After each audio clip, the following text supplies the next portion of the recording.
Tubuhku gemetar hebat. Lututku lemas. Baru 1 jam yang lalu aku menangis bahagia karena mendapat warisan 125 miliar dari orang tuaku. Aku berlari membawa putra kecilku ke kantor suamiku untuk memberinya kejutan. Tapi dari balik pintu ruangannya, aku malah mendengar kejutannya. Ternyata, suamiku. Sebelum ceritanya dimulai, silahkan tulis di kolom komentar dari daerah mana saja teman-teman yang menonton cerita ini. Jangan lupa like dan subscribe agar channel ini bisa semakin berkembang dan bisa mempersembahkan cerita yang lebih menarik lagi. Duniaku terasa sempit, namun penuh. Sempit karena hanya berputar di rumah kontrakan sederhana kami, dan penuh karena tawa putra kecil kami, Rafa. Pagi itu, seperti ratusan pagi lainnya, aku, Kalista, sedang menyuapi Rafa bubur ayam yang kubuat sendiri. Hijab bergo instan yang kukenakan sedikit miring, karena Rafa baru saja menariknya sambil tertawa. Bocah lelaki berusia 5 tahun itu adalah pusat semestaku. Dia adalah alasan dibalik setiap lelah dan juga sumber dari setiap bahagiaku. Suamiku, Dava, sudah berangkat bekerja sejak fajar tadi. Dia selalu sibuk. Bekerja keras, katanya, demi kami. Aku selalu percaya padanya. Aku mencintainya dengan sisa-sisa hati yang telah lelah oleh kehidupan sebelum bertemu dengannya. Kami hidup pas-pasan. Dava adalah manajer junior di sebuah perusahaan properti. Gajinya cukup untuk membayar kontrakan, tagihan, dan kebutuhan sehari-hari, tapi nyaris tidak ada yang tersisa untuk ditabung. Aku tidak pernah mengeluh. Bagiku, memiliki Dava yang baik dan Rafa yang sehat sudah lebih dari cukup. Orang tuaku sudah lama meninggal. Meninggalkanku sebatang kara sebelum Dava datang dan memberiku keluarga baru. Saat aku sedang mencuci piring sisa sarapan, ponselku yang layarnya sudah retak di beberapa bagian berdering. Nomornya tidak kukenal. Jantungku sedikit berdebar. Jarang sekali ada yang meneleponku selain Dava atau ibu-ibu di grup pengajian mingguanku. Kuusap tanganku yang basah kecelemek, lalu mengangkatnya. Halo, dengan Ibu Kalista? Suara di seberang terdengar berat, profesional, dan asing. Iya, saya sendiri. Ini dengan siapa, ya? Selamat siang, Ibu Kalista. Nama saya Rahmat.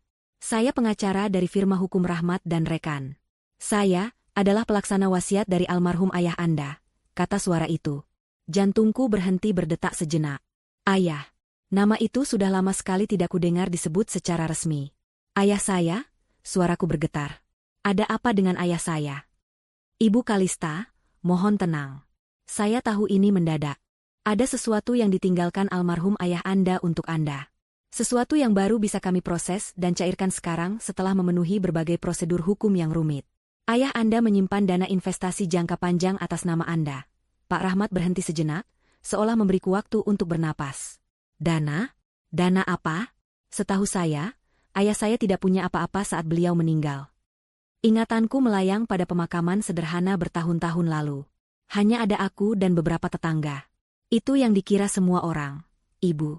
Tapi beliau ternyata sangat cerdik. Beliau menyisihkan sebagian besar asetnya dalam bentuk investasi terproteksi yang sangat rahasia, dan baru bisa diakses oleh Anda sebagai ahli waris tunggal setelah melewati jangka waktu tertentu. Dan dana itu sudah jatuh tempo. Aku masih tidak mengerti. Saya tidak paham, Pak. Apa maksudnya? Terdengar helaan napas sabar dari seberang. Ibu Kalista, singkatnya, Anda adalah ahli waris yang sah dari dana investasi almarhum ayah Anda. Setelah dipotong semua pajak dan biaya administrasi, jumlah bersih yang akan masuk rekening Anda adalah 125 miliar rupiah. Piring yang sedang kupegang meluncur dari tanganku, jatuh ke lantai keramik dan pecah berkeping-keping. 125 miliar. Aku tidak salah dengar? Telingaku berdenging. Kakiku lemas. Aku terduduk di lantai dapur yang dingin, di antara pecahan piring. Bapak tidak sedang bercanda, kan? Desisku. Air mata mulai menggenang di pelupuk mataku. Saya tidak bercanda, Ibu Kalista. Ini sangat serius. Saya sudah mencoba mencari Anda selama beberapa bulan terakhir. Data kependudukan Anda sering berpindah. Syukurlah akhirnya saya menemukan nomor Anda yang terdaftar. Jelas Pak Rahmat. Kami perlu mengatur pertemuan agar Ibu bisa menandatangani dokumen pencairannya. Ibu, Anda baik-baik saja? Saya. Aku tidak bisa berkata-kata. Air mata kini mengalir deras. Ini bukan mimpi. Ini nyata. Rafa, Ibu kenapa? Suara kecil Rafa terdengar cemas. Dia berlari ke dapur dan melihatku menangis di lantai. Aku segera menghapus air mataku, berusaha tersenyum. Ibu tidak apa-apa, sayang.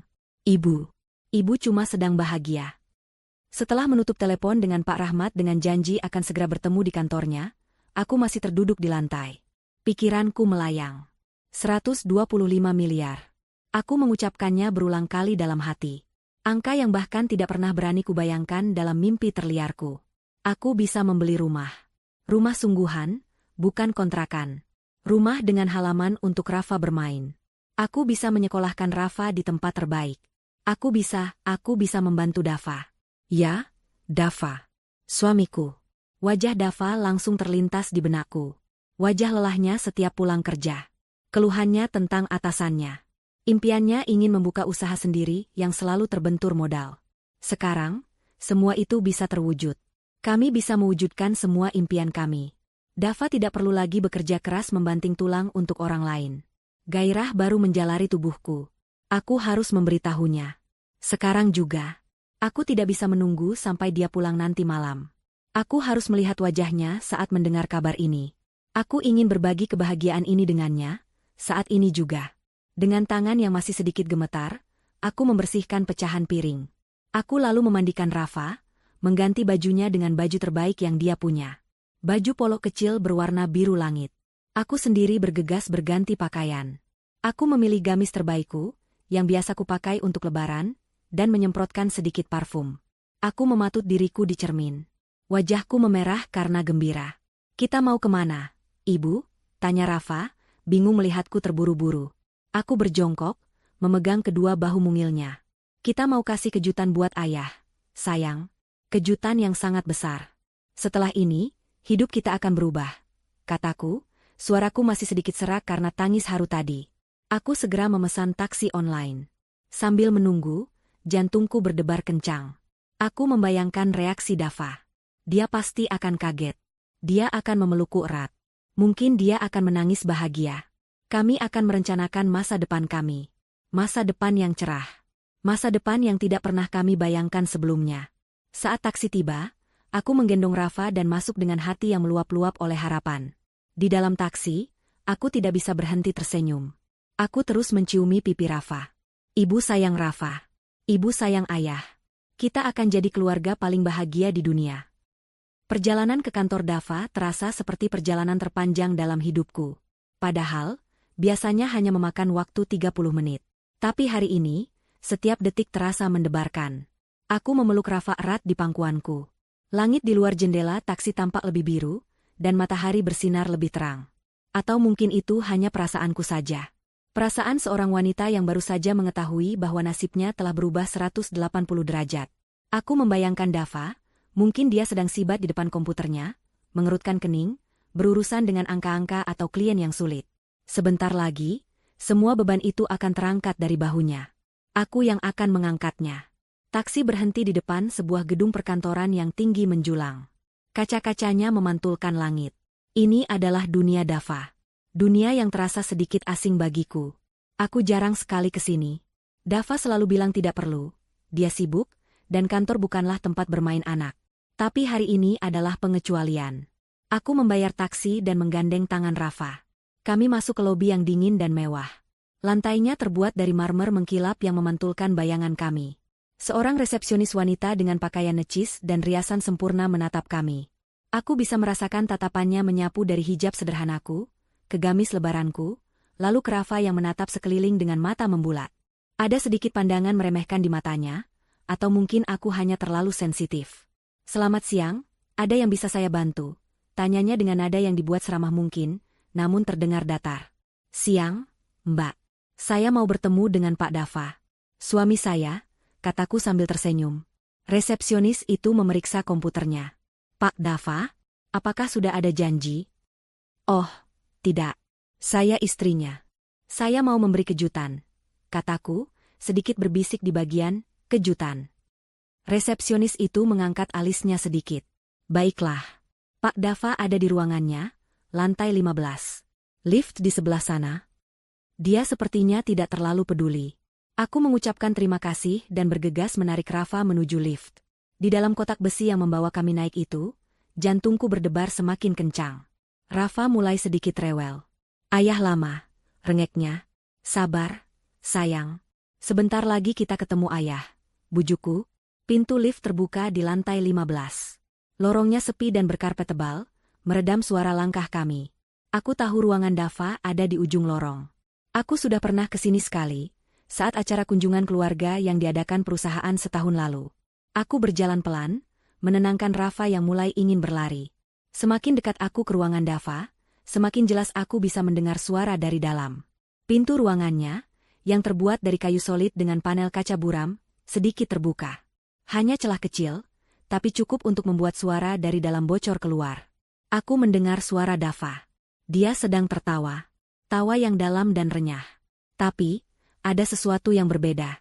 Tawa itu terdengar asing, penuh kemenangan yang dingin. Benar, Pak. Aku sudah bilang. Kan? Rencananya berjalan mulus, kata Dava. Aku berhenti melangkah. Pak? Papa? Setahuku, ayah Dava sudah meninggal, sama sepertiku. Mungkin itu panggilan untuk atasannya? Aku menempelkan telingaku sedikit lebih dekat, menyuruh Rafa diam dengan isyarat jari di bibir. Suara lain, yang lebih tua dan berat, menjawab. Bagus. Jadi, pengacara itu akhirnya menghubunginya. Tepat, seru Dava, masih dengan nada gembira yang mengerikan itu. Pengacara bodoh itu akhirnya menelepon Kalista pagi ini. Persis seperti yang Papa duga. Dia pasti sedang dalam perjalanan ke bank sekarang, atau mungkin sedang menangis bahagia seperti orang bodoh di rumah. Jantungku serasa diremas. Kalista. Dia menyebut namaku. Pengacara bodoh. Dia bicara tentang Pak Rahmat. 125 miliar. Jumlah yang fantastis, Dava. Kamu sudah mengaturnya dengan baik selama ini. Menikahinya, berpura-pura hidup susah akting yang luar biasa. Kata suara tua itu, disusul tawa kecil. Aku menutup mulutku dengan tangan. Rasa mual tiba-tiba naik ke tenggorokanku. Badanku mulai gemetar. Tentu saja, Pak. Tuan Mahardika, Dava menyebut sebuah nama. Semua berkat bimbingan Papa. Aku sudah memantau dana itu sejak lama, menunggu saatnya jatuh tempo. Kalista tidak tahu apa-apa. Dia terlalu polos. Terlalu cinta. Dia tertawa lagi.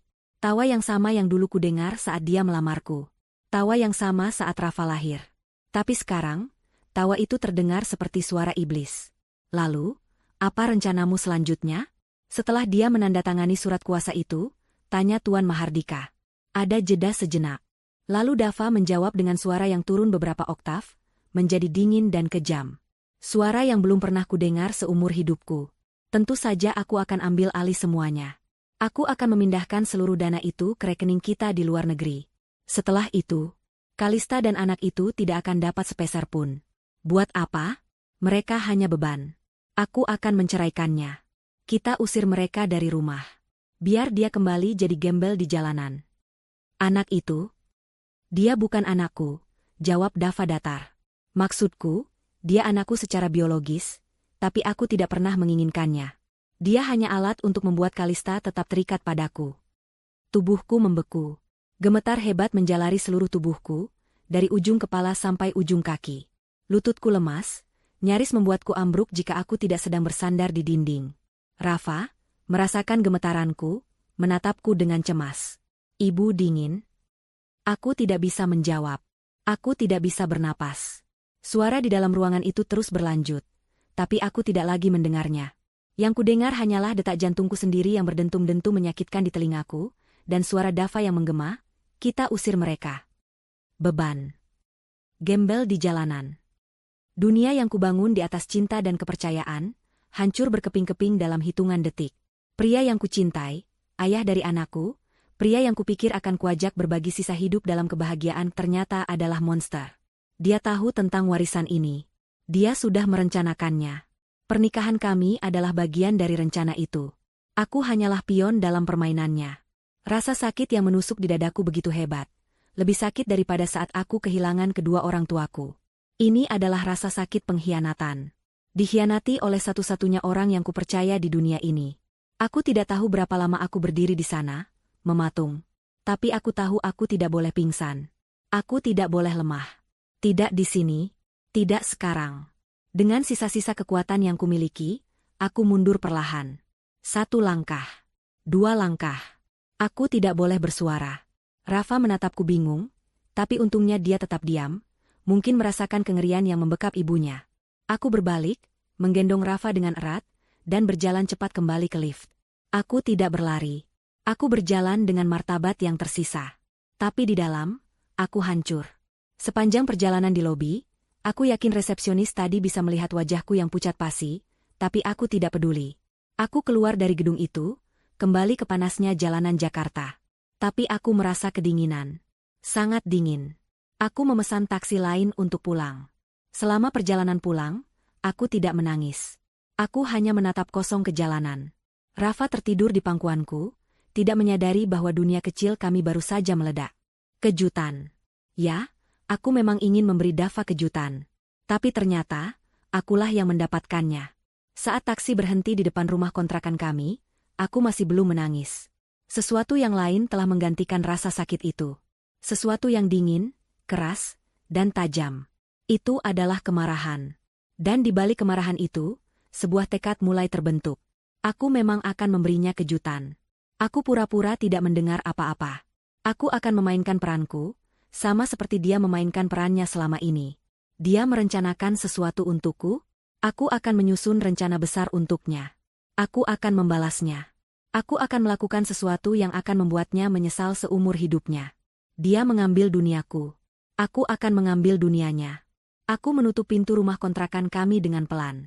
Suara kliknya terdengar begitu keras di telingaku yang masih berdenging. Rafa tertidur di bahuku, napasnya yang teratur terasa hangat di leherku. Aku membawanya ke kamar kami yang sempit, membaringkannya di atas kasur tipis. Aku menyelimutinya, mencium keningnya. Untuk sesaat, aku hanya berdiri mematung di sana, menatap wajah polos putraku. Dialah satu-satunya duniaku yang masih utuh. Dialah satu-satunya alasan aku tidak ambruk di lobi kantor tadi. Rafa tidak bersalah. Rafa tidak tahu apa-apa. Dan pria yang baru saja kudengar suaranya, pria yang tega menyebut putranya sendiri sebagai alat dan beban, tidak pantas menjadi ayahnya. Aku berjalan keluar kamar, menutup pintu perlahan. Rumah ini, yang tadinya adalah istanaku, kini terasa seperti penjara. Setiap sudutnya mengingatkanku pada kebohongan. Foto pernikahan kami di dinding. Aku menatap wajah Dava di foto itu. Dia tersenyum begitu tulus, memelukku dengan erat. Aku ingat hari itu. Aku merasa menjadi wanita paling beruntung di dunia. Ternyata, aku adalah wanita paling bodoh. Aku berjalan ke kamar mandi.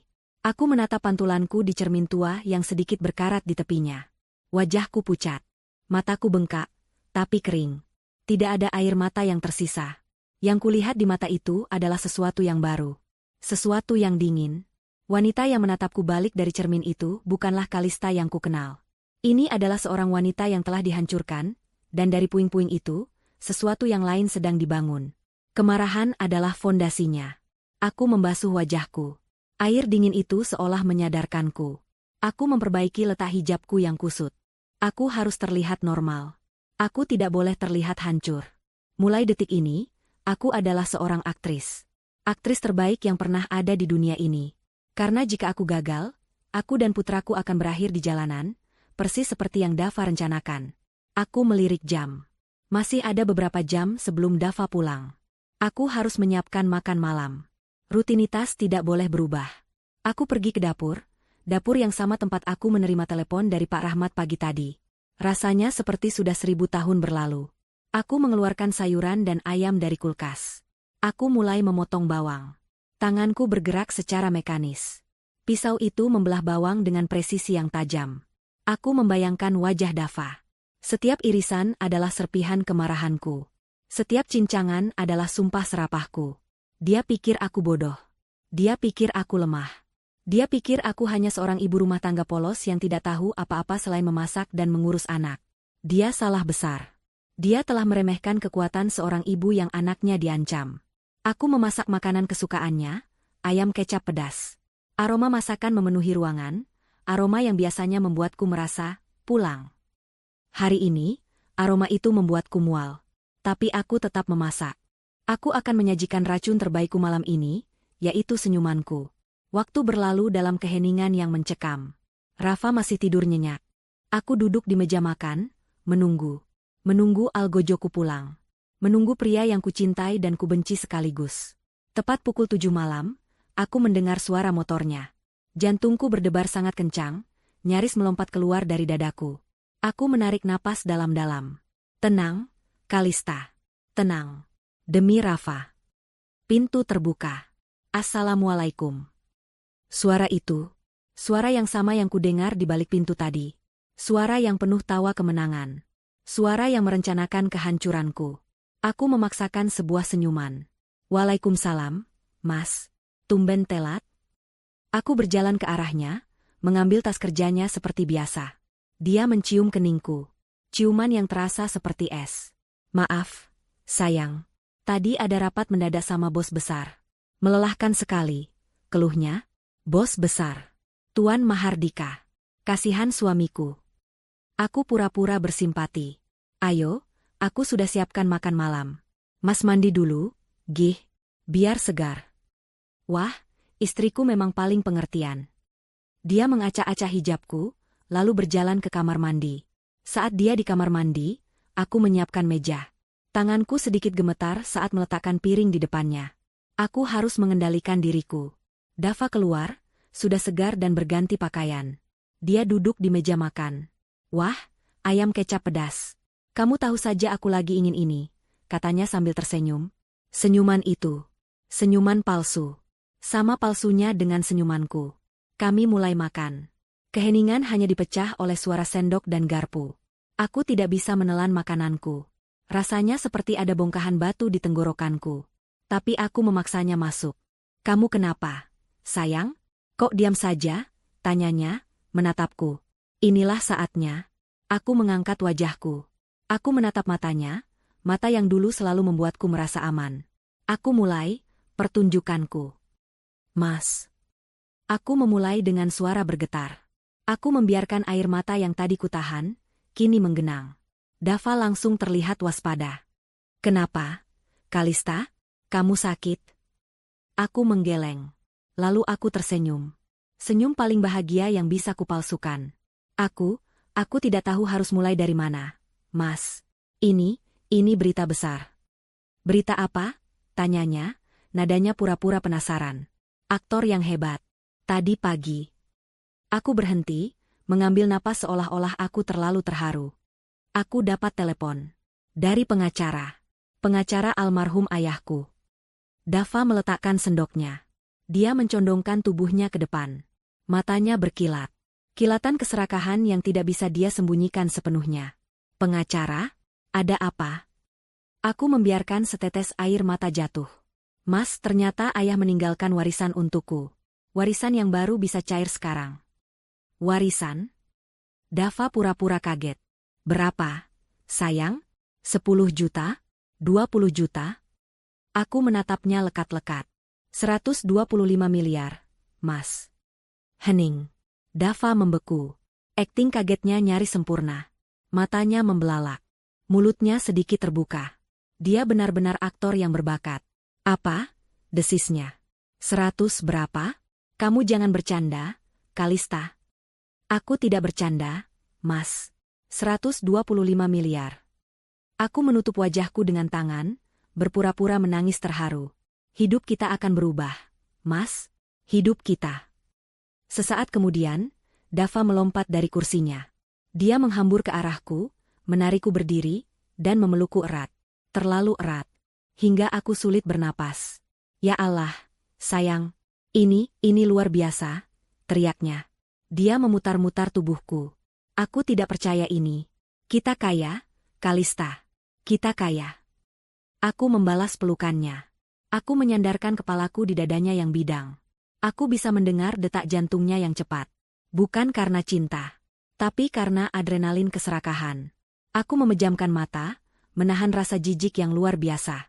Pelukan ini terasa seperti lilitan ular. Dingin dan mematikan. Ini rezeki kita, sayang. Rezeki Rafa, katanya lagi, kini mencium puncak kepalaku. Rezeki kita. Ya, dia sudah merencanakan rezeki ini sejak lama. Dia melepaskan pelukannya, memegang kedua bahuku. Matanya berkaca-kaca.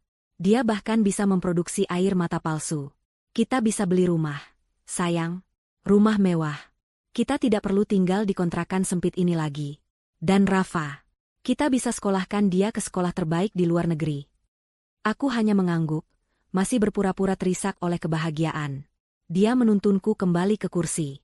Dia duduk di sampingku, menggenggam tanganku erat. Tapi, uang sebesar itu harus diurus dengan hati-hati, Kalista. Banyak orang jahat di luar sana. Kamu kan tidak paham soal investasi atau hukum.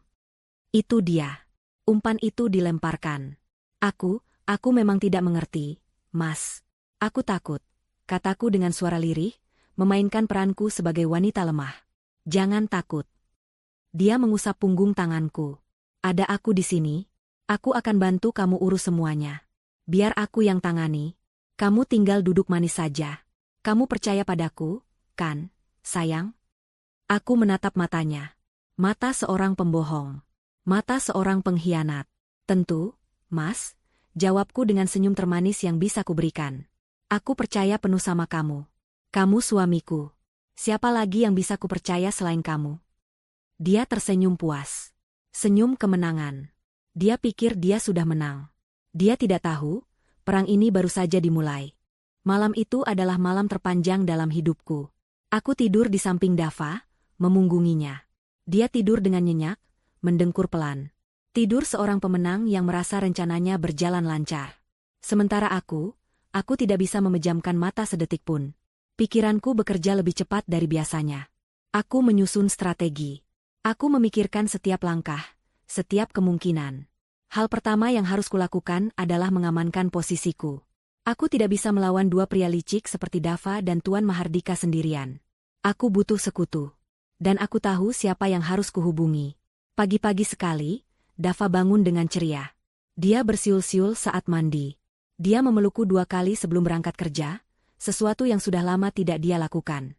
Aku akan coba cari informasi tentang cara mengelola dana sebesar itu, sayang.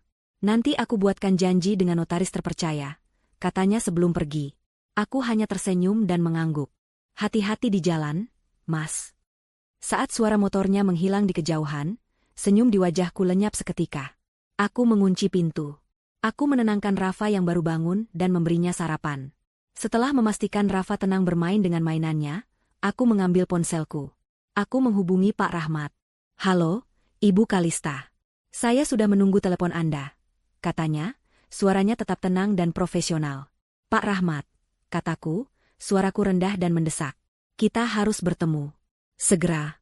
Tapi jangan di kantor Bapak. Ini sangat penting dan sangat rahasia. Ada jeda sejenak. Baik, Ibu.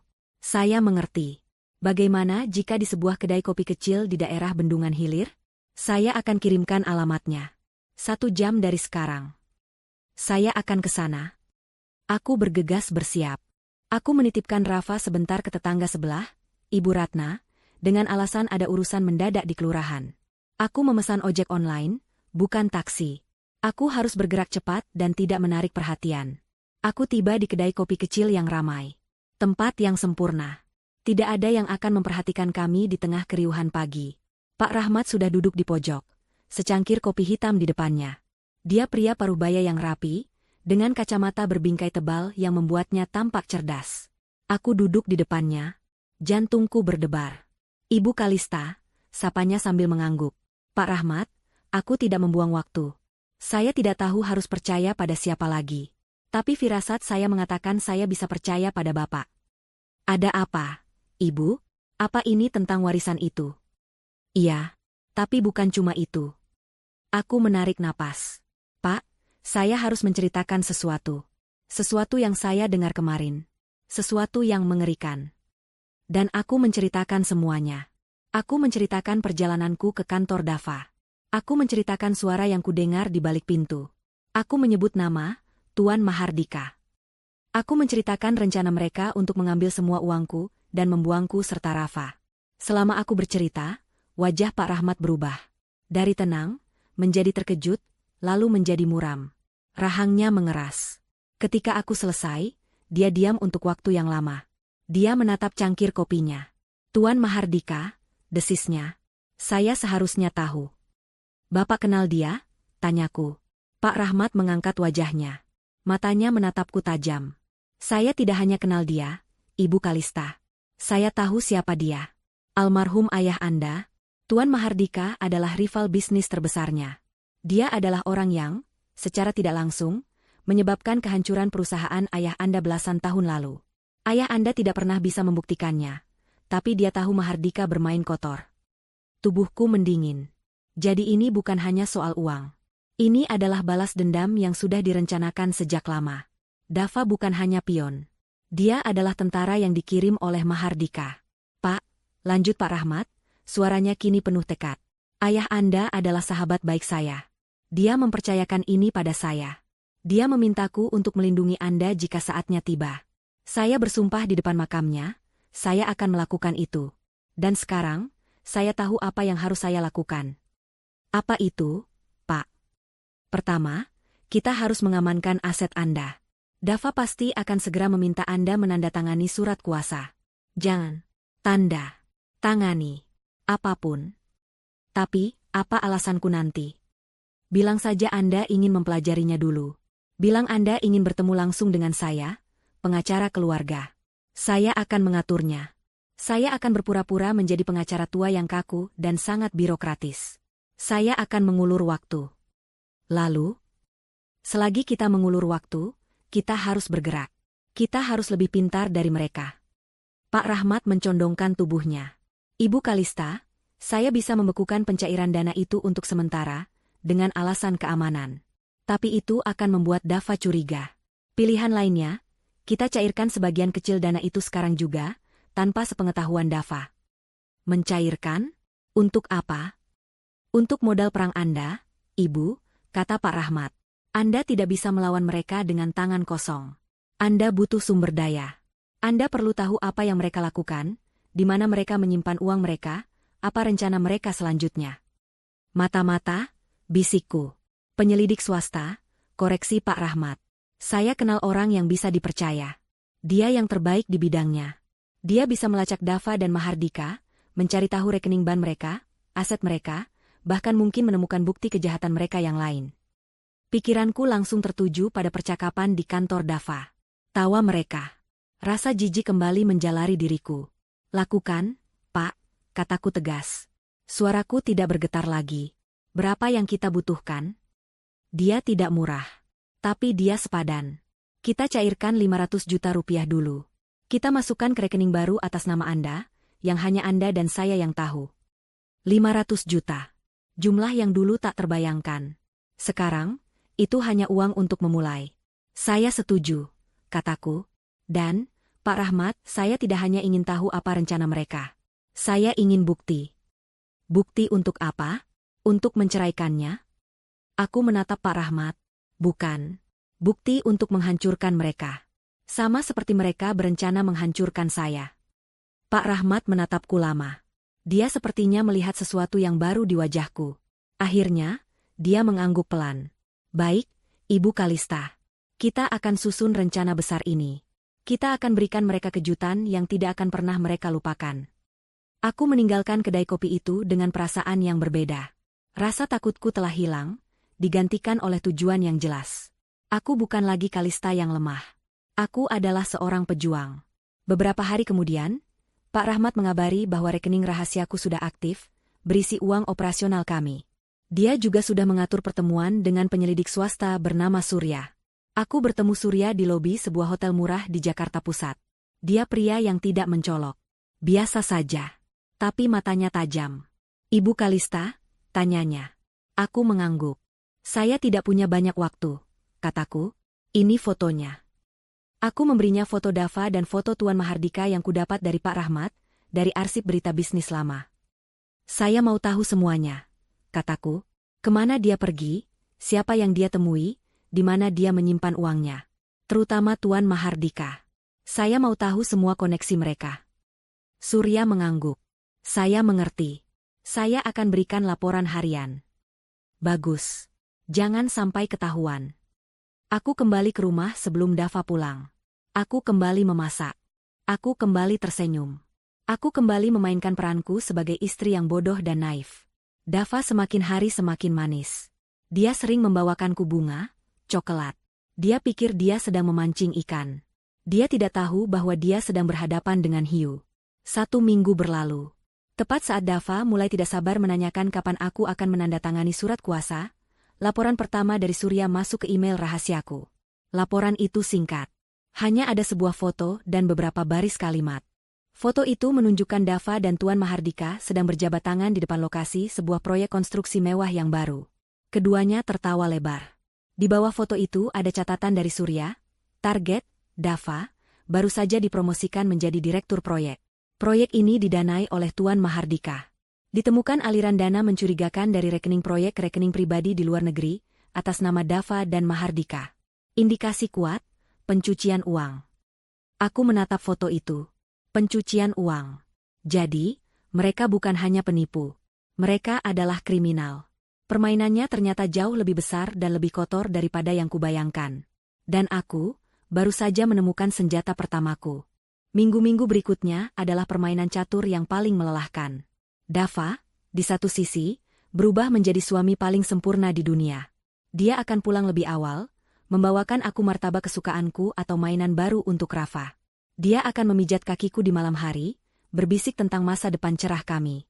Dia akan bicara tentang rumah besar dengan kolam renang yang akan dia beli untuk kami, tentang mobil mewah, tentang liburan keliling dunia. Dia melukis surga, tapi aku tahu dia sedang membawaku ke neraka. Setiap sentuhannya terasa dingin, dan setiap kata manisnya terdengar seperti desisan ular di telingaku. Aku tersenyum, mengangguk, dan berpura-pura terbuai. Tapi di dalam, aku menghitung setiap kebohongannya. Di sisi lain, dia mulai tidak sabar. Dia akan bertanya, dengan nada yang dibuat sesantai mungkin, "Jadi, gimana, sayang? Kapan kita bisa ketemu Pak Rahmat MU itu? Biar urusannya cepat selesai." Aku selalu punya jawaban.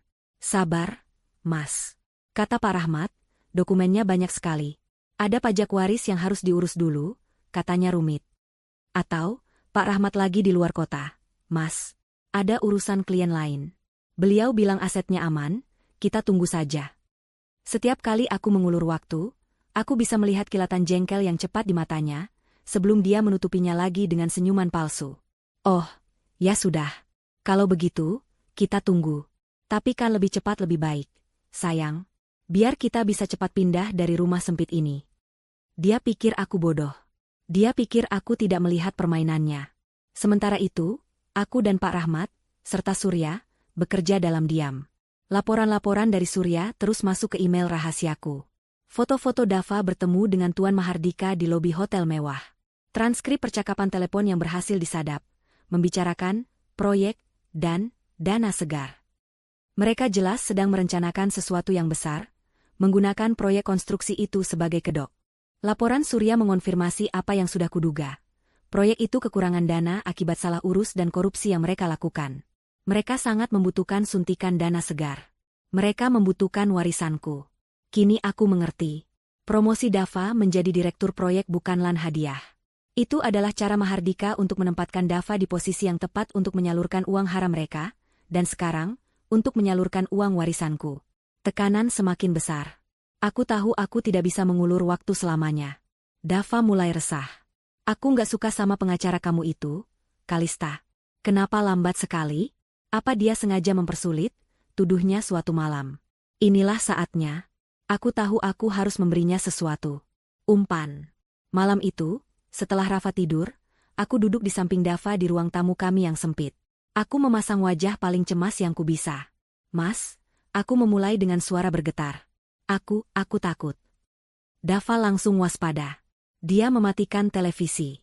"Takut kenapa? Sayang, ada Pak Rahmat?" "Bukan." Aku menunduk, memainkan ujung hijabku. Aku nggak enak sama kamu, Mas. Kamu sudah bekerja keras. Kamu punya rencana besar untuk kita. Tapi aku malah menahan-nahan uang itu. Gara-gara Pak Rahmat yang lambat itu." Wajah Dava langsung melembut. Dia mengira aku merasa bersalah. "Hei, nggak apa-apa, sayang. Aku ngerti." "Nggak, Mas," potongku. "Aku istrimu. Aku harusnya mendukung kamu. Aku sudah bicara sama Pak Rahmat.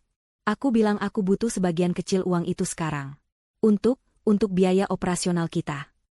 Mata Dava berbinar. "Oh ya? Kamu bisa ambil sebagian?" Aku mengangguk. Pak Rahmat bilang bisa. Sebagai dana darurat. Tidak banyak, sih. Tapi aku menatapnya seolah-olah aku sedang memberikan dunia. Aku bisa cairkan mungkin 1 miliar? Dava nyaris tersedak. 1 miliar? Iya. Aku pura-pura malu. Aku tahu itu tidak seberapa dibanding totalnya. Tapi aku pikir, Mas Dava bisa pakai uang itu dulu. Untuk apa saja yang Mas butuhkan. Untuk modal awal investasi kita. Mungkin? Biar Mas nggak perlu pusing lagi soal uang. Aku percaya penuh sama kamu, Mas. Kamu yang lebih paham cara mengelolanya. Ini adalah pertaruhan terbesarku. Aku memberinya umpan yang sangat besar. Jika dia menolaknya, rencanaku gagal. Tapi aku tahu suamiku. Aku tahu keserakahannya. Dava tidak bisa menyembunyikan kegembiraannya.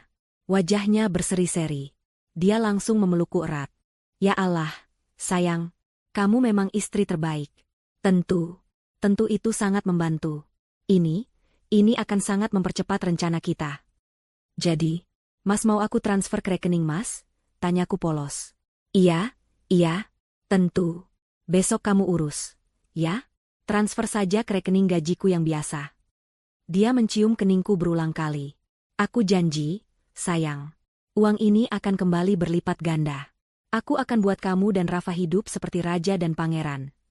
Aku percaya, Mas, bisikku, menahan rasa mual di perutku. Keesokan harinya, aku pergi ke bank. Tentu saja, aku tidak sendiri. Pak Rahmat sudah mengatur semuanya. Aku ditemani oleh seorang asistennya yang menyamar sebagai sepupuku. Prosesnya berjalan lancar. 1 miliar rupiah berpindah dari rekening warisanku ke rekening pribadi Dava. Malam itu, Dava adalah pria paling bahagia di bumi. Dia membawaku dan Rafa makan malam di restoran mahal. Restoran yang dulu hanya bisa kami lihat dari luar. Dia memesan semua makanan ternak. Ini baru permulaan, sayang, katanya sambil mengangkat gelas jusnya. Permulaan dari hidup baru kita. Aku tersenyum dan mengangkat gelasku. Untuk hidup baru kita, kataku. Apa yang Dava tidak tahu adalah, Pak Rahmat dan Surya sudah siaga. Rekening Dava dipantau 24 jam penuh. Kami tidak perlu menunggu lama. Tepat 2 hari setelah uang itu masuk, Surya mengirimkan laporan darurat. Uang 1 miliar itu tidak bertahan lama di rekening Dava. Dia tidak menggunakannya untuk membayar uang muka rumah atau mobil. Tidak. Dava memecah uang itu menjadi 3 bagian dan mentransfer hampir seluruhnya. Laporan Surya sangat jelas. Aliran dana itu menuju ke beberapa rekening perusahaan pemasok fiktif yang terkait dengan proyek konstruksi Tuan Mahardika. Dan sebagian kecil lagi, yang paling memberatkan, ditransfer langsung ke rekening pribadi Tuan Mahardika di luar negeri. Rekening yang sama yang ditemukan Surya sebelumnya. Dava tidak sedang berinvestasi. Dia tidak sedang membangun masa depan kami. Dia menggunakan uang warisan ibuku untuk menutupi lubang kejahatan mereka. Dia menggunakanku untuk mendanai pencucian uang mereka. Aku menutup laptopku. Tanganku tidak lagi gemetar. Yang ada hanyalah rasa dingin yang menusuk. Umpan itu telah dimakan. Ikan serakah itu telah terjerat. Sekarang, saatnya menarik kailnya. Setelah umpan 1 miliar itu ditelan bulat-bulat, Dava menjadi lebih santai. Dia pikir dia sudah memegang kendali. Dia pikir aku sudah sepenuhnya berada dalam genggamannya. Seorang istri bodoh yang rela memberikan uangnya begitu saja. Dia tidak lagi terlalu agresif menanyakan sisa warisan. Dia sibuk. Aku tahu dia sibuk. Laporan Surya menunjukkan aktivitasnya yang meningkat. Dia sering bertemu Tuan Mahardika, tidak lagi di tempat tersembunyi, tapi di lokasi proyek mereka. Mereka jelas merasa di atas angin. Aku memberikan mereka waktu 1 minggu. 1 minggu bagi mereka untuk merasa nyaman, untuk membiarkan uang haram itu mengendap, untuk membuat mereka lengah. Selama 1 minggu itu, aku adalah istri yang sempurna. Aku memasak, aku tersenyum, aku melayani Dava seolah dia adalah raja. Sementara itu, di belakang layar, timku bekerja. Pak Rahmat menyiapkan dokumen hukum. Surya mengumpulkan lebih banyak bukti. Dan aku mempersiapkan diriku untuk pertempuran puncak. Pada hari ke-8, Dava pulang dengan berita besar. Sayang, aku punya kabar baik. Serunya bahkan sebelum dia melepas sepatu. Wajahnya berseri-seri. Tuan Mahardika, beliau ingin bertemu denganmu. Jantungku berdebar. Ini dia. Bertemu aku? Kenapa? Tanyaku pura-pura kaget. Beliau dengar tentang rencana investasi kita. Dan beliau sangat terkesan dengan dengan kedermawananmu. Beliau ingin menawarkan kita sebuah peluang emas. Peluang untuk melipat gandakan sisa warisan kamu itu dalam waktu singkat. Aku berpura-pura terkesiap. Benarkah, Mas? Iya. Aku sudah bilang. Kan? 1 miliar itu baru permulaan. Dava memegang bahuku. Besok. Kita bertemu besok di kantornya. Ini adalah hari besar kita, Kalista. Setelah besok, kita akan resmi menjadi orang kaya raya. Tapi, apa yang harus aku bawa? Apa yang harus aku katakan? Tanyaku, memainkan peran istri desa yang gugup. Kamu tidak perlu bawa apa-apa. Bawa dirimu saja. Dan mungkin dokumen warisan itu. Hanya untuk ditunjukkan. Sisanya, biar aku yang bicara. Kamu duduk manis saja di sampingku, ya? Aku mengangguk patuh. Baik, Mas. Malam itu, aku nyaris tidak tidur. Aku menghubungi Pak Rahmat dan Surya. Besok, pukul 10 pagi. Di kantor Tuan Mahardika. Ini saatnya. Keesokan paginya, aku berdandan. Aku memilih gamis terbaikku, yang berwarna biru tua, memberiku kesan serius namun elegan. Aku membalut hijabku dengan rapi. Aku menatap pantulanku di cermin. Wanita yang menatap balik tampak tenang. Matanya tajam. Tidak ada lagi ketakutan di sana. Ibu cantik sekali, puji Rafa. Aku tersenyum, menciumnya. Doakan ibu ya, sayang. Dava sudah menungguku. Dia tampak necis dengan setelan jas mahal yang baru dibelinya. Dia terlihat seperti eksekutif sukses. Dia tidak tahu bahwa dia sedang berjalan menuju kehancurannya sendiri. Kami tiba di gedung Tuan Mahardika. Ini adalah gedung yang berbeda dari kantor Dava. Jauh lebih mewah, menjulang tinggi di pusat distrik bisnis. Kami naik lift pribadi langsung ke lantai paling atas, ke ruang kerja Tuan Mahardika. Ruangan itu sangat besar.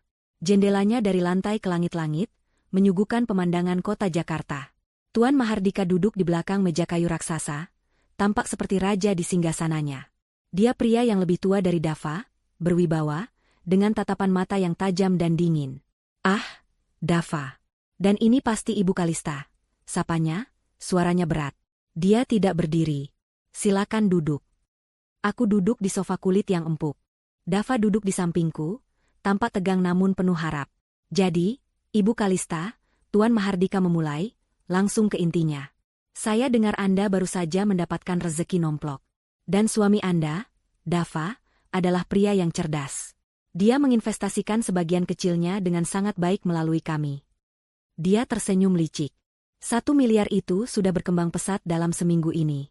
Bayangkan apa yang bisa kami lakukan dengan 124 miliar sisanya. Dava menyenggolku pelan. Aku menatap Tuan Mahardika.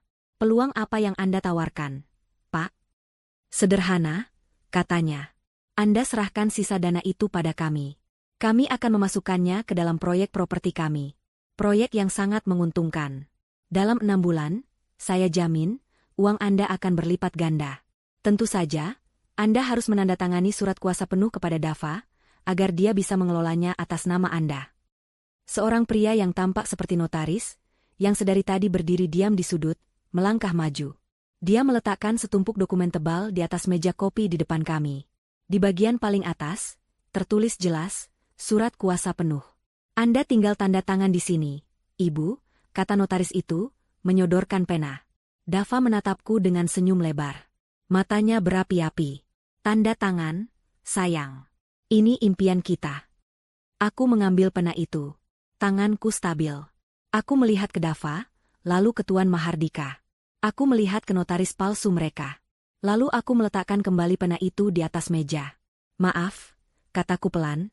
Senyum Dava membeku. Kenapa, sayang? Ada masalah? Saya tidak bisa menandatangani ini, kataku. Tuan Mahardika mengerutkan kening. Apa maksud Anda? Aku menarik napas. Saya tidak bisa menandatangani surat kuasa ini, karena saya rasa, ada dokumen lain yang lebih mendesak untuk ditandatangani. Dava tampak bingung. Dokumen apa lagi, Kalista? Jangan bercanda. Oh, saya tidak bercanda, Dava, kataku. Suaraku berubah. Tidak ada lagi nada lirih atau takut. Yang ada hanya nada dingin dan datar.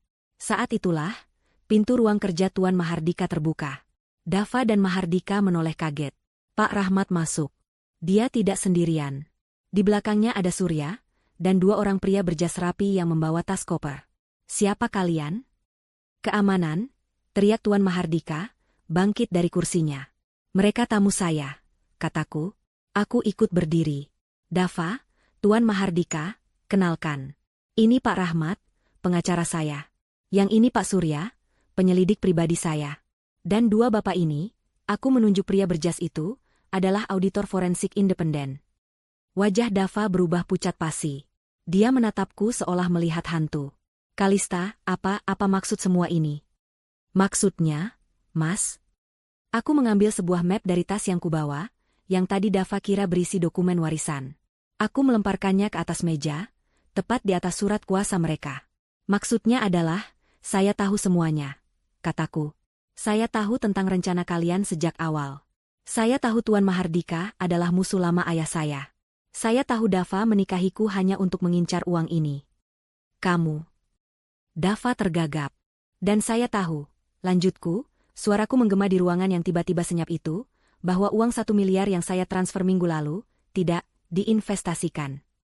Uang itu kalian gunakan untuk menutupi jejak pencucian uang di proyek konstruksi kalian. Dan bodohnya, kalian mentransfernya langsung ke rekening pribadi Tuan Mahardika di Cayman Island." Mata Tuan Mahardika membelalak ngeri. "Para auditor ini," kataku sambil menunjuk, "sudah memiliki bukti lengkap aliran dana itu. Dan Pak Surya, dia sudah merekam setiap percakapan kalian selama sebulan terakhir. Termasuk percakapan Dava di telepon kantornya, yang menyebut akan membuang saya dan Rafa ke jalanan." Dava ambruk kembali ke sofa. Dia tidak bisa berkata-kata. Seluruh darah seolah tersedot dari wajahnya. "Jadi," kataku, menatap Dava tepat di matanya, "saya tidak akan menandatangani surat kuasa itu. Tapi sepertinya, Anda berdua yang akan segera menandatangani surat penangkapan." Pak Rahmat melangkah maju. "Tuan Mahardika, Dava, kami punya cukup bukti untuk menyeret Anda atas tuduhan penipuan, persekongkolan, dan pencucian uang. Pilihan Anda, hadapi tuntutan penuh, atau bekerja sama sekarang juga." Tuan Mahardika menatapku dengan kebencian. Dava menatapku dengan kengerian. Dia akhirnya sadar. Dia tidak pernah berhadapan dengan istri yang bodoh. Dia sedang berhadapan dengan wanita yang telah mengambil kembali segalanya. "Kamu," desis Dava. "Kamu menjebakku?" Aku tersenyum. Senyum pertamaku yang tulus hari ini. "Bukan menjebak, Mas. Aku hanya memberikan tali yang cukup, agar kamu bisa menggantung dirimu sendiri." Ruangan yang tadinya terasa luas itu mendadak terasa sesak. Udara seolah tersedot keluar. Tuan Mahardika, pria yang beberapa detik lalu duduk seperti raja di singgasananya, kini berdiri dengan wajah merah padam. Kemarahan dan keterkejutan berperang di matanya. Dava, di sisi lain, tampak seperti mayat hidup. Dia masih terduduk di sofa, pucat pasi, matanya menatapku kosong, seolah tidak percaya dengan apa yang baru saja dia dengar. Senyum palsu notaris di sudut ruangan sudah lama luntur, berganti dengan keringat dingin yang membasahi pelipisnya. Apa-apaan ini? Tuan Mahardika adalah yang pertama kali menemukan suaranya kembali. Suaranya menggelegar. "Kalian pikir kalian siapa? Masuk ke kantor saya tanpa izin. Keamanan, keamanan, usir mereka." "Tidak perlu berteriak, Tuan Mahardika," kata Pak Rahmat tenang. Dia melangkah maju, meletakkan tas kerjanya di atas meja kopi, tepat di samping tumpukan dokumen surat kuasa yang kini tampak konyol. "Kami diundang oleh istri klien Anda," katanya sambil menunjuk Dava, "Ibu Kalista." "Saya tidak peduli," bentak Mahardika. "Kalian menerobos masuk. Dan rekaman?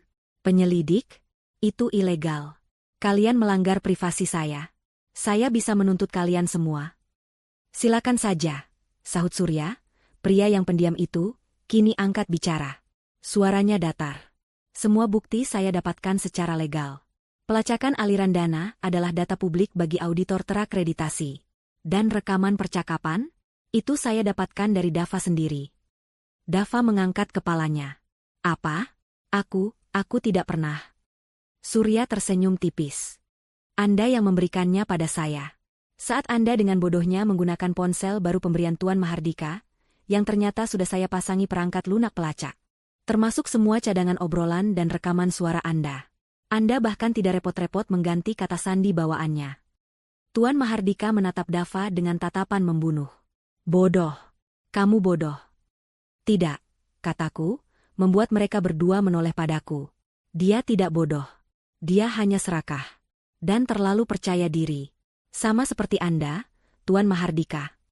Dava akhirnya bangkit. Dia berjalan sempoyongan ke arahku.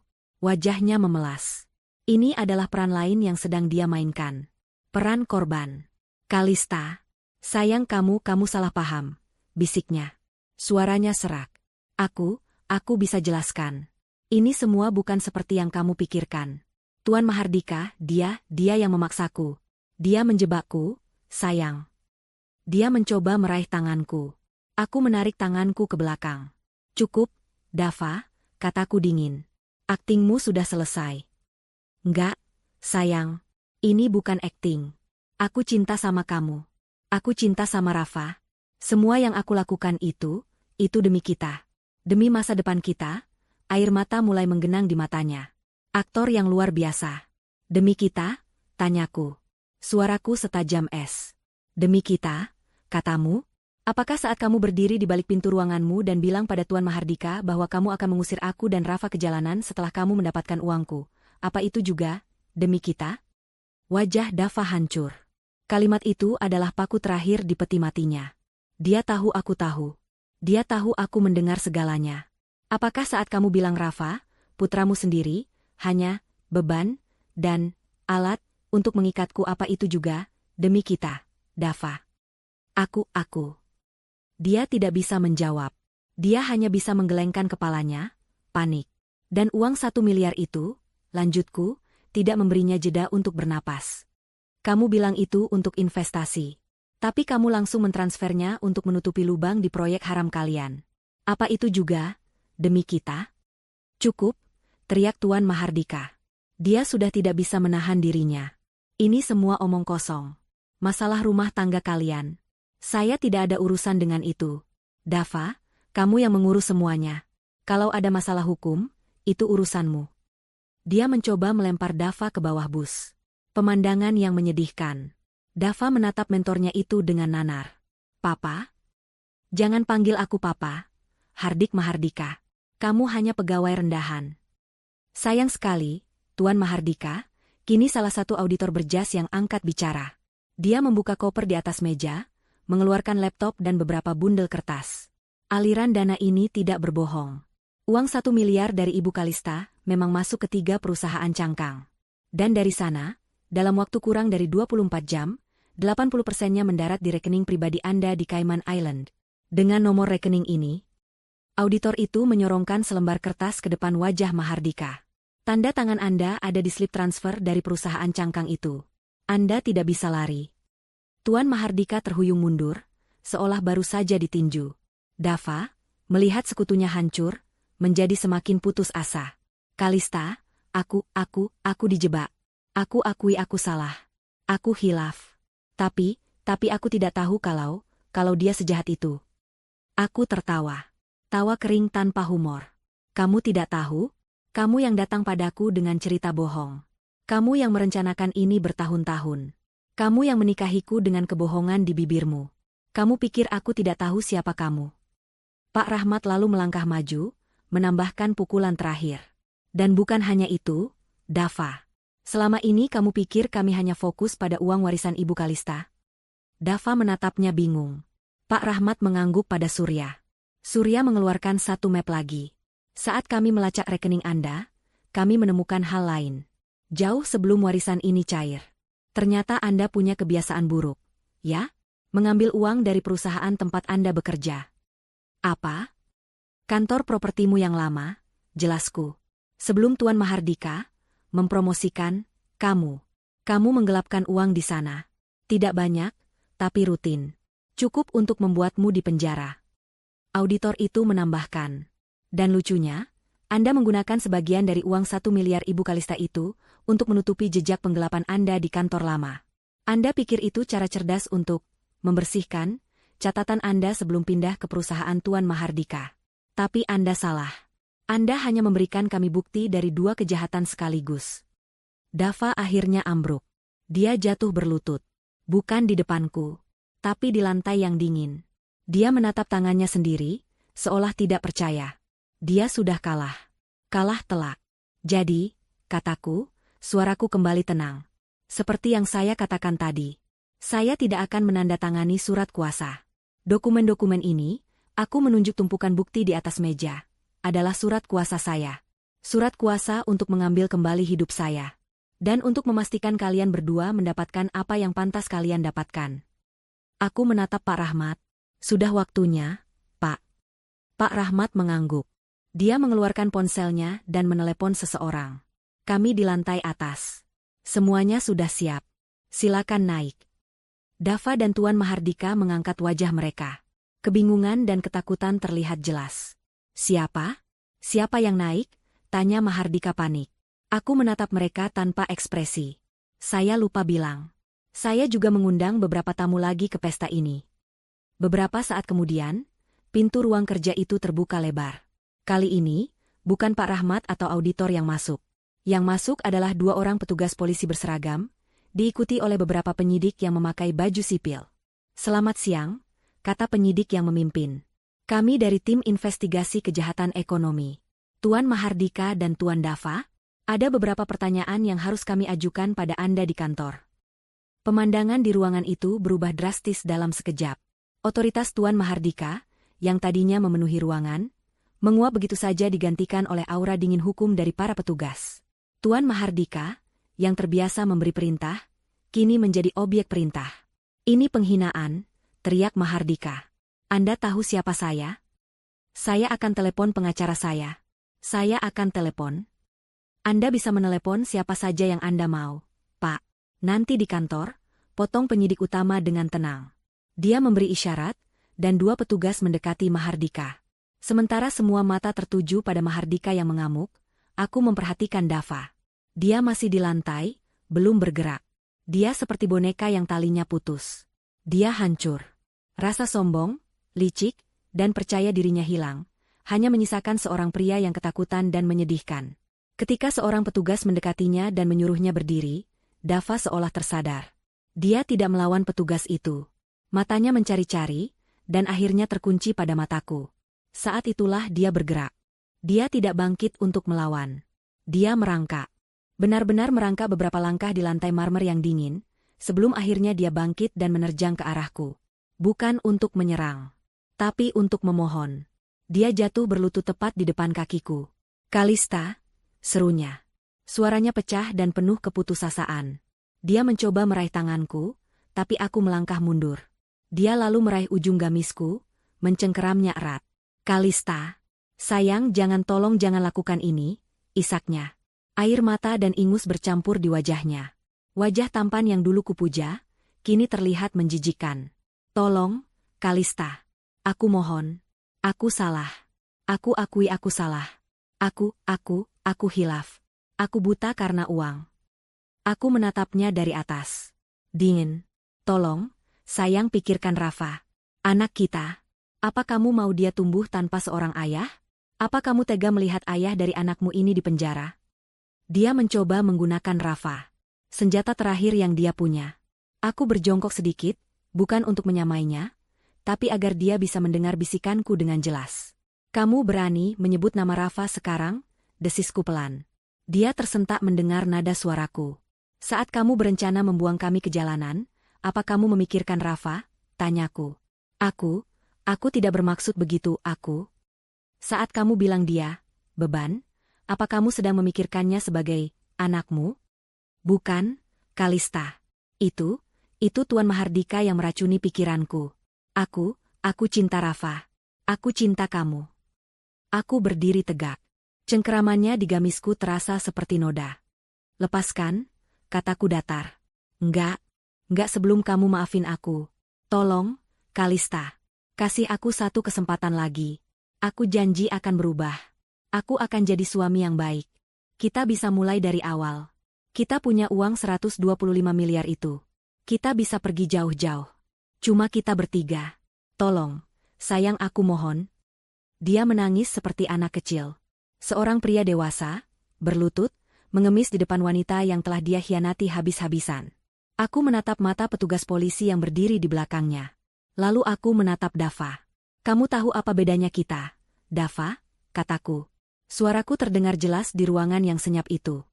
Kamu menangis sekarang, bukan karena kamu menyesal telah mengkhianatiku. Dia mendongak, matanya yang basah menatapku bingung. Kamu menangis, lanjutku, karena kamu tertangkap. Dia terdiam. Penyesalanmu palsu. Sama palsunya seperti cintamu. Sama palsunya seperti pernikahan kita selama ini. Kamu tidak menyesali perbuatanmu. Kamu hanya menyesali kegagalan rencanamu. Aku menarik gamisku dari cengkeramannya dengan satu sentakan keras, membuatnya terdorong ke belakang. Soal Rafa, kataku, dia memang akan tumbuh tanpa ayah. Dan itu jauh lebih baik daripada dia tumbuh dengan seorang penipu, pencuri, dan pengkhianat pengecut seperti kamu. Itu adalah kata-kata terakhirku untuknya. Aku berbalik. Pak, kataku pada petugas polisi itu. Bawa dia. Bawa mereka berdua. Petugas itu mengangguk. Dia dan rekannya menarik Dava berdiri. Dava tidak melawan lagi. Dia lemas. Seolah jiwanya sudah ditarik keluar. Anda juga, Tuan Mahardika, kata petugas. Tuan Mahardika, yang sedari tadi dia menyaksikan kehancuran Dava, kini terlihat pasrah. Dia tahu permainannya sudah berakhir. Para petugas menggiring mereka berdua keluar ruangan. Pak Rahmat, Surya, dan tim auditor mengemasi barang-barang mereka, menyerahkan bukti-bukti awal kepada tim penyidik. Aku berjalan keluar ruangan itu lebih dulu. Aku tidak menoleh ke belakang. Aku tidak mau melihat wajah Dava atau Mahardika lagi. Aku berjalan menyusuri koridor lantai atas yang sepi, menuju lift pribadi. Pak Rahmat menyusulku. Ibu Kalista, katanya lembut. Anda baik-baik saja? Aku masuk ke dalam lift. Saya baik-baik saja, Pak. Pintu lift tertutup. Kami turun dalam keheningan.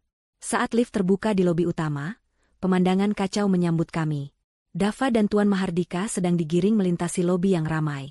Semua karyawan, semua tamu, berhenti beraktivitas. Mereka menatap. Dan saat itulah, drama terakhir terjadi. Tuan Mahardika, mungkin karena malu dan marah, tiba-tiba berhenti dan berbalik ke arah Dava yang berjalan di belakangnya. Ini semua salahmu, teriak Mahardika, suaranya menggema di lobi. Anak bodoh. Tidak becus. Kalau saja kamu bisa mengurus istri polosmu itu, kita tidak akan seperti ini. Dava, yang sudah hancur, tersulut. Salahku? Anda yang menjebakku. Anda yang bilang ini akan mudah. Anda yang serakah, orang tua bangka. Pengecut. Penipu. Dua pria itu, mantan mentor dan murid, mantan sekutu kejahatan, mulai saling berteriak dan menyalahkan di tengah lobi. Mereka nyaris berkelahi secara fisik sebelum dilerai oleh para petugas yang tampak malu. Itu adalah pemandangan yang memalukan. Dua pria berkuasa, jatuh dengan cara yang paling hina. Aku menyaksikan semua itu dari pintu lift. Semua orang di lobi menonton mereka. Tapi tidak ada yang memperhatikanku. Sementara perhatian semua orang terpusat pada pertarungan memalukan itu, aku, Kalista, wanita berhijab yang mereka anggap polos dan bodoh, berjalan keluar. Aku melewati pintu kaca besar gedung itu. Aku melangkah keluar dari bayang-bayang mereka. Udara Jakarta yang panas dan berdebu menerpa wajahku. Tapi bagiku, ini adalah udara paling segar yang pernah kuhirup. Aku berdiri sejenak di trotoar. Aku melihat ke langit. Lalu aku mengambil ponselku. Aku tidak menelepon Pak Rahmat atau Surya. Aku menelepon tetanggaku. Halo, Ibu Ratna. Assalamualaikum. Iya, ini saya, Kalista. Urusan saya sudah selesai. Saya sedang dalam perjalanan pulang. Terima kasih banyak sudah menjaga Rafa. Aku menutup telepon, memesan taksi, dan menunggu di tepi jalan. Aku akan pulang. Pulang ke putraku. Pulang ke hidup baruku. Perang telah usai. Dan aku yang memenangkannya. Hari-hari setelah penangkapan Dava dan Tuan Mahardika adalah badai yang sunyi. Berita meledak di semua media bisnis. Skandal proyek Mahardika, penipuan investasi miliaran, manajer junior menipu istri sendiri. Wajah Dava dan Mahardika terpampang di mana-mana, tapi bukan sebagai eksekutif sukses, melainkan sebagai tersangka yang digiring dengan tangan terborgol. Aku, Kalista, dan Rafa, untungnya, aman dari sorotan. Pak Rahmat dengan sigap memindahkanku dan Rafa ke sebuah apartemen servis yang aman, jauh dari kejaran wartawan, jauh dari rumah kontrakan kami yang kini terasa seperti kulit ular yang kutinggalkan. Proses hukum dimulai, dan itu adalah proses yang kotor. Aku harus menghadapinya dengan kepala tegak. Hal pertama yang kulakukan adalah mengajukan gugatan cerai. Aku tidak mau lagi terikat sedetik pun dengan nama Dava. Di luar dugaanku, dari balik jeruji penjara, Dava mencoba melawan. Dia menyewa pengacara murahan yang dibayar oleh sisa-sisa keluarganya, mencoba mengulur waktu, mencoba mengklaim bahwa dia adalah korban, bahwa aku telah menjebaknya. Dia bahkan berani-beraninya mencoba mengklaim sebagian dari harta warisanku sebagai gonogini. Di ruang pengadilan agama, pengacaranya berargumen bahwa Dava telah menjadi suami yang baik dan berhak atas sebagian aset yang didapat selama pernikahan. Aku hanya duduk diam, membiarkan Pak Rahmat yang maju. Pak Rahmat tidak banyak bicara. Dia hanya memutar satu barang bukti. Rekaman audio. Rekaman suaraku dan Dava malam itu, saat aku memberitahunya tentang warisan. Dan dilanjutkan dengan rekaman suara Dava dari balik pintu kantornya, saat dia tertawa bersama Tuan Mahardika. Saat dia menyebutku bodoh. Saat dia bilang aku dan Rafa akan dia usir ke jalanan. Hakim mendengarkannya di ruang sidang yang tertutup. Wajah hakim mengeras. Pengacara Dava terdiam, tidak bisa berkata apa-apa lagi. Gugatan ceraiku dikabulkan hari itu juga. Hak asuh penuh atas Rafa jatuh sepenuhnya ke tanganku. Pengadilan juga mengeluarkan perintah pelarangan permanen, Dava tidak diizinkan mendekati atau menghubungi aku dan Rafa lagi, selamanya. Nama Dava dihapus dari akta kelahiran Rafa sebagai wali. Secara hukum, dia bukan siapa-siapa lagi bagi kami. Proses pidananya berjalan paralel. Itu adalah persidangan yang jauh lebih besar. Tuan Mahardika mengerahkan armada pengacara mahal, berusaha memutarbalikkan fakta, berusaha menyalahkan Dava sepenuhnya. Dava, sebaliknya, tampak menyedihkan. Dia mencoba memainkan kartu korban, mengatakan dia berada di bawah tekanan dan ancaman Tuan Mahardika. Tapi bukti tidak bisa berbohong. Tim auditor forensik yang kupekerjakan membeberkan segalanya. Aliran dana 1 miliar itu adalah bukti yang tak terbantahkan. Itu adalah kail yang menancap terlalu dalam. Mereka menunjukkan dengan jelas bagaimana uang itu mengalir dari rekeningku, ke rekening Dava, lalu pecah ke perusahaan cangkang, dan akhirnya mendarat di rekening pribadi Tuan Mahardika di luar negeri. Itu adalah jejak yang sempurna dari sebuah konspirasi pencucian uang. Kesaksianku adalah puncaknya. Aku berjalan ke mimbar, tenang dan teguh. Aku menceritakan semuanya. Dari telepon Pak Rahmat, kebahagiaanku, sampai saat aku berdiri gemetar di luar pintu ruangan Dava. Aku menceritakan setiap kebohongan yang Dava ucapkan malam itu, setiap pelukan palsu, setiap janji manis. Aku menatap Dava yang duduk di kursi terdakwa. Dia tidak berani menatapku balik. Dia hanya menunduk, menatap lantai. Jaksa menuntut hukuman maksimal. Penipuan terencana, penggelapan, persekongkolan, pencucian uang. Daftar kejahatannya panjang. Putusan hakim dibacakan. Tuan Mahardika, sebagai otak dari semuanya, dijatuhi hukuman 20 tahun penjara dan denda yang melenyapkan sisa-sisa kekayaannya. Perusahaannya bangkrut. Namanya hancur. Dan Dava, suamiku, mantan suamiku. Dia terbukti bersalah atas semua tuduhan. Termasuk penggelapan di kantor lamanya yang dia coba tutupi. Karena perannya yang sentral dalam menipuku dan memfasilitasi pencucian uang, dia dijatuhi hukuman 15 tahun penjara. 15 tahun. Rafa akan berusia 20 tahun saat ayahnya bebas. Aku meninggalkan ruang sidang hari itu dengan perasaan lega yang luar biasa. Bukan lega karena balas dendam. Tapi lega karena keadilan telah ditegakkan. Beban di dadaku terangkat. Beberapa bulan berlalu. Aku dan Rafa mulai membangun hidup baru kami. Dengan bantuan Pak Rahmat, aku mulai belajar mengelola warisan itu dengan bijak. Aku tidak membeli rumah mewah atau mobil sport. Aku membeli apartemen yang nyaman dan aman di lokasi yang bagus. Aku mendaftarkan Rafa di sekolah taman kanak-kanak terbaik. Untuk pertama kalinya dalam hidup kami bisa bernapas. Suatu hari, aku menerima surat. Surat dari penjara. Dari Dava. Dia menulis berlembar-lembar. Isinya penuh dengan penyesalan, permohonan maaf, dan sumpah serapah bahwa dia telah berubah. Dia bilang dia membaca Al-Quran setiap hari. Dia bilang dia menyadari kesalahannya. Dia memohon, sekali saja, untuk bertemu denganku. Dia bilang dia hanya ingin minta maaf secara langsung. Aku meremas surat itu. Tapi kemudian aku membukanya lagi. Ada sesuatu yang belum selesai. Aku memutuskan untuk datang. Aku pergi ke penjara itu, sendirian. Aku duduk di ruang kunjungan yang ramai dan berisik, dipisahkan oleh kaca tebal dan interkom. Lalu dia keluar, mengenakan seragam tahanan biru yang kusam. Pria yang kulihat bukan lagi Dava yang kukenal. Dia kurus, rambutnya dipangkas cepak, dan matanya cekung. Wajah tampan yang dulu menipu banyak orang, kini kusam dan penuh keputusasaan. Dia melihatku, dan matanya langsung berlinang air mata. Dia bergegas ke interkom. Kalista, Kalista, kamu datang. Ya Allah, kamu datang. Suaranya bergetar. Aku mengangkat gagang interkom. Aku tidak berkata apa-apa. Sayang, maksudku, Kalista, aku minta maaf. Isaknya. Setiap malam aku berdoa. Aku menyesal. Aku benar-benar menyesal. Aku bersumpah. Aku dibutakan oleh Mahardika. Aku. Kamu menyesal, potongku. Suaraku datar, tanpa emosi, terdengar aneh melalui interkom. Iya, aku menyesal. Demi Allah, Kalista. Aku akan lakukan apa saja untuk menebusnya. Tolong, maafkan aku. Aku menatapnya lekat-lekat. Menembus kebohongan yang mungkin masih tersisa. Aku datang ke sini bukan untuk mendengar penyesalanmu, Dava, kataku pelan. Aku datang ke sini untuk satu hal. Dia menatapku penuh harap. Apa? Apa saja, Kalista? Katakan. Aku ingin kamu tahu, kataku, bahwa aku dan Rafa, kami baik-baik saja. Kami sangat bahagia tanpamu. Wajahnya menegang.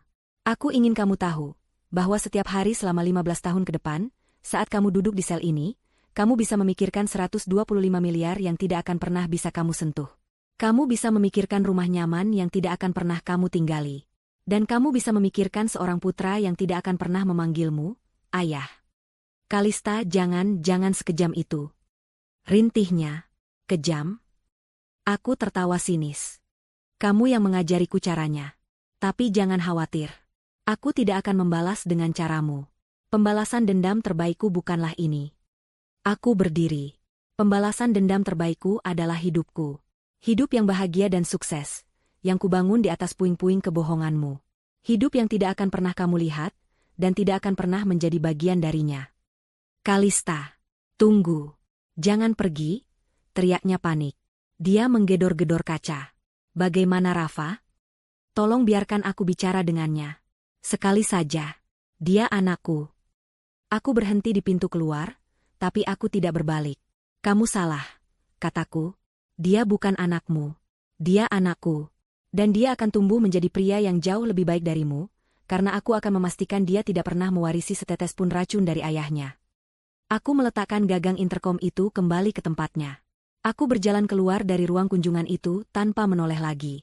Aku bisa mendengar teriakannya yang frustrasi dan penuh penyesalan di belakangku, tapi suara itu semakin lama semakin mengecil, tertelan oleh suara pintu besi yang tertutup di belakangku.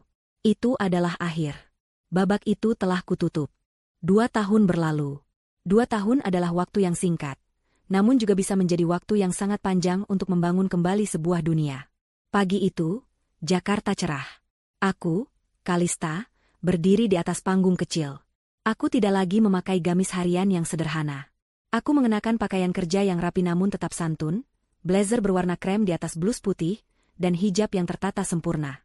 Di depanku, puluhan tamu undangan, anak-anak, dan wartawan duduk mendengarkan. Di belakangku, berdiri sebuah gedung baru berlantai 3. Gedung itu tidak mewah, tapi modern, bersih, dan penuh warna. Dindingnya dicat cerah, dengan taman bermain yang luas di sampingnya.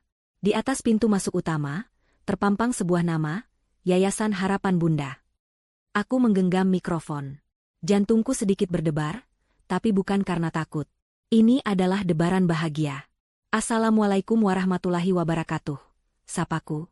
Suaraku, yang dulu hanya berani berbisik, kini terdengar jelas dan percaya diri melalui pengeras suara. Selamat datang di peresmian Yayasan Harapan Bunda. Sebuah tempat yang saya bangun dari impian dan doa. Aku berhenti sejenak, menatap ke kerumunan. Mataku menangkap sosok Rafa, yang kini berusia 7 tahun, duduk di barisan depan di samping Ibu Ratna, mantan tetanggaku yang kini menjadi sahabat dan membantuku mengurus Rafa. Rafa melambaikan tangan kecilnya padaku. Aku membalasnya dengan senyuman. 2 tahun lalu, lanjutku, hidup saya berubah. Saya diberi amanah. Amanah yang sangat besar, yang awalnya saya pikir adalah sebuah berkah. Tapi berkah itu nyaris menghancurkan saya. Para wartawan mulai mencatat lebih cepat. Mereka tahu siapa aku. Mereka tahu ceritaku. Saya hampir menjadi korban, kataku. Korban dari keserakahan, pengkhianatan, dan kebohongan. Saya hampir saja berakhir di jalanan bersama putra saya. Tapi takdir berkata lain. Saya diberi kekuatan untuk melawan. Dan saya menang. 125 miliar rupiah, aku menyebut angka itu dengan lantang. Angka yang fantastis. Angka yang bisa membeli istana, mobil mewah, dan kehidupan yang penuh foya-foya. Tapi, apa gunanya semua itu, jika hanya untuk diriku sendiri? Aku menatap gedung di belakangku. Maka, saya memutuskan. Uang ini, warisan ini, bukanlah untukku. Ini adalah ujian. Dan aku akan menggunakannya untuk tujuan yang lebih besar. Yayasan Harapan Bunda, jelasku, didedikasikan untuk para ibu tunggal, para wanita yang menjadi korban kekerasan rumah tangga, dan anak-anak yatim piatu. Wanita-wanita yang, seperti saya dulu, merasa sendirian dan tidak punya tempat untuk berlindung. Di sini, kami tidak hanya memberikan tempat tinggal. Kami memberikan pelatihan keterampilan, bantuan hukum, beasiswa untuk anak-anak mereka, dan yang terpenting, kami memberikan harapan. Tepuk tangan membahana. Aku melihat Pak Rahmat berdiri di samping panggung, tersenyum bangga. Dia bukan lagi hanya pengacara. Dia adalah sahabat, penasihat utamaku, dan kini menjabat sebagai ketua Dewan Pengawas Yayasan. Pembalasan dendam terbaik, kataku, bukanlah dengan menghancurkan musuh kita. Pembalasan dendam terbaik adalah dengan membangun sesuatu yang jauh lebih baik dari apa yang telah mereka hancurkan. Pembalasan dendam terbaik adalah kebahagiaan. Acara peresmian itu berjalan lancar. Setelah pidato, aku berkeliling. Aku menyapa para donatur. Aku memeluk anak-anak panti yang kini tinggal di asrama yayasan yang baru. Aku melihat Rafa berlari-lari di taman bermain, tertawa lepas bersama anak-anak lain. Dia tumbuh menjadi anak yang ceria, percaya diri, dan penuh kasih. Tidak ada jejak trauma di matanya. Saat acara hampir selesai, Pak Rahmat menghampiriku, membawakan segelas jus. Pidato yang luar biasa, Ibu Kalista. Anda resmi menjadi seorang CEO sekarang, guraunya. Aku tertawa. Terima kasih atas segalanya, Pak Rahmat. Tanpa Bapak, saya tidak akan ada di sini.